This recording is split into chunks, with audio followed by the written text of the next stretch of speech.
Okay, let's get some more on all this now and speak to international law and human rights professor Dr. Mahmoud Hanafi. Sir, thank you so much for joining us today. I'd like to talk a little bit about this Jenin raid because it began just 2 days ago after the ceasefire in Gaza was declared. Does this go against the spirit of the truce, the fact that 1 minute the talk is of peace and then the next Israel striking out again in another area? Yes, thank you for this interview. Really, what is happening in West Bank is completely separate from what is happening or what was happening in Gaza Strip, simply because the annexation policy of Israel's consecutive governments in the West Bank were clear. In the West Bank, there is a policy that this area is under the Israeli sovereignty, and what is happening in West Bank is a continuation of this policy, because they consider that the West Bank is the heart of Israel, and it must be a part of Israel, not a part of Palestinians or the next coming state for Palestinians. So it is a systematic policy against Palestinians, which targeting Palestinian communities either in collective way or individual way, restriction, killing, forced immigration, and so on, in order to make this area empty from the genuine people in West Bank.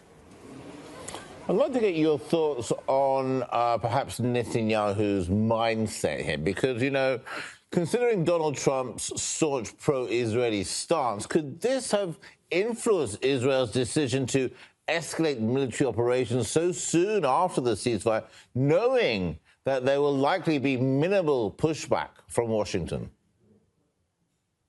Yes, really, what the plan of Trump during his election campaign in the past, and what he has declared before yesterday, is completely meeting with the Israeli extremist government that Palestinians either in West Bank or in Gaza Strip must be immigrated to Jordan or to Egypt.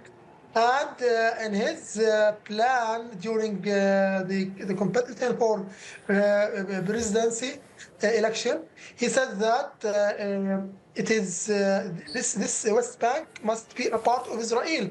So the extremist ministers are so happy with the plan of Trump, and I think his teamwork also are belonging to the extremists of Zionists in Israel. So we are expecting an escalation in West Bank more than what we have watching nowadays.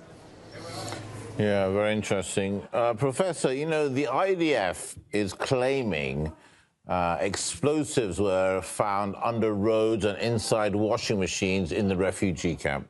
Are you convinced by these claims, or do you think they're fabricated?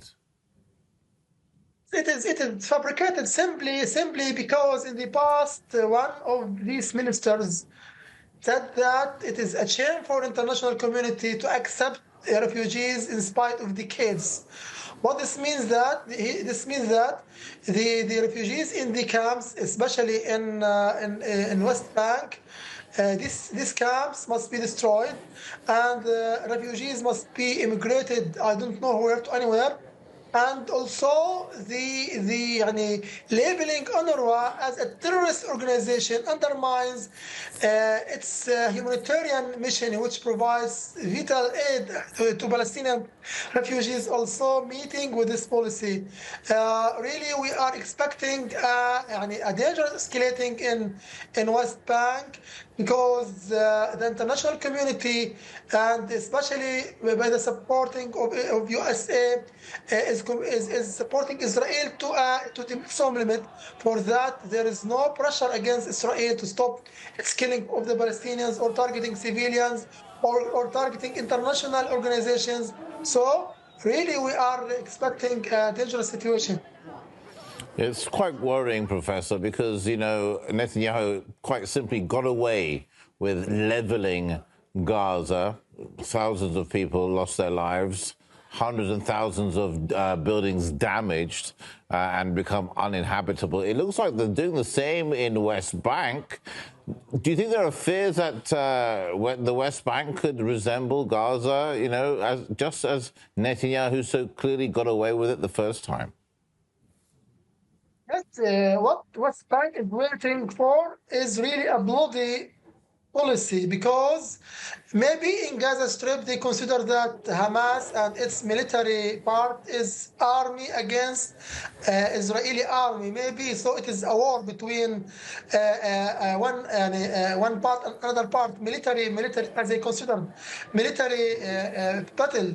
But what in Gaza, what in West Bank really, it is a war against civilians because the people in West Bank are not having weapons and rockets and missiles and so on. So for that, we are afraid too much because since October 7th, this policy in West Bank is progressive against Palestinians, and the international community is so weak for that they consider that it is motivating and encouraging Israel to keep ahead.